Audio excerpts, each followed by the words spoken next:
ഉണ്ടാക്കാൻ പോകുന്നത് വടകറിയാണ്. ഇതൊരു തമിഴ്നാടു സ്പെഷ്യലാണ്. ഇഡ്ലിയുടെയും ദോശയുടെയും കൂടെ കഴിക്കാൻ പറ്റിയ നല്ലൊരു സൈഡ് ഡിഷാണ്.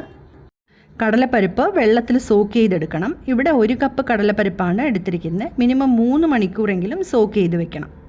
സോക്ക് ചെയ്ത കടലപ്പരിപ്പ് മിക്സിയിലിട്ട് വെള്ളമില്ലാതെ അരച്ചെടുക്കണം.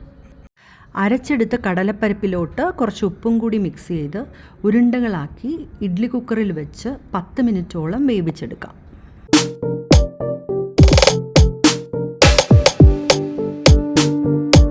വേവിച്ചെടുത്ത കടലപ്പരിപ്പ് വേറൊരു പാത്രത്തിലോട്ട് മാറ്റി ആറിയതിന് ശേഷം പൊടിച്ചെടുത്ത് മാറ്റി വയ്ക്കാം.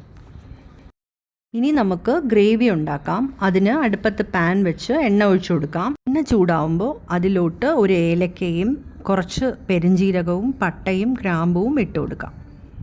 അരിഞ്ഞു വെച്ച ഉള്ളിയും കൂടി ചേർത്ത് ഗോൾഡൻ ബ്രൗൺ കളർ ആവുന്നവരെ വഴറ്റാം. പച്ചമുളകും കൂടി ആഡ് ചെയ്യാം.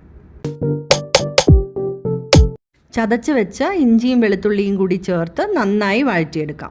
തക്കാളി ഇട്ട് കൊടുക്കാം. കുറച്ച് മുളക് പൊടിയും മല്ലിപ്പൊടിയും ഗരം മസാലയും കൂടി ചേർത്ത് തക്കാളി വെന്ത് ഉടയുന്നവരെ വഴറ്റാം. ആവശ്യത്തിനുള്ള വെള്ളം ഒഴിച്ച് വെള്ളം തിളയ്ക്കുന്നവരെ വെയിറ്റ് ചെയ്യാം. വെള്ളം തിളച്ച് വരുമ്പോൾ വേവിച്ച് പൊടിച്ച് വെച്ച കടലപ്പരിപ്പ് അതിലോട്ടിടാം. മല്ലിയിലയും കൂടി ചേർത്ത് മിക്സ് ചെയ്തെടുക്കാം. കുറച്ച് ഗ്രേവി ആയിട്ട് വേണമെങ്കിൽ 2-3 മിനിറ്റ് കഴിഞ്ഞ് സ്റ്റൗ ഓഫ് ചെയ്യാം. ഡ്രൈ ഗ്രേവിയാണ് വേണ്ടതെങ്കിൽ കുറച്ച് വറ്റിച്ചെടുക്കാം.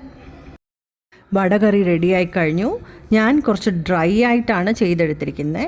ഇത് ദോശയുടെയും ഇഡ്ലിയുടെയും കൂടെ കഴിക്കാൻ പറ്റുന്ന നല്ലൊരു സൈഡ് ഡിഷാണ്. എല്ലാവരും ട്രൈ ചെയ്ത് നോക്കുക. ഇഷ്ടപ്പെട്ടാൽ ലൈക്ക്, ഷെയർ ആൻഡ് സബ്സ്ക്രൈബ് ചെയ്യണേ. Thanks for watching. ബൈ.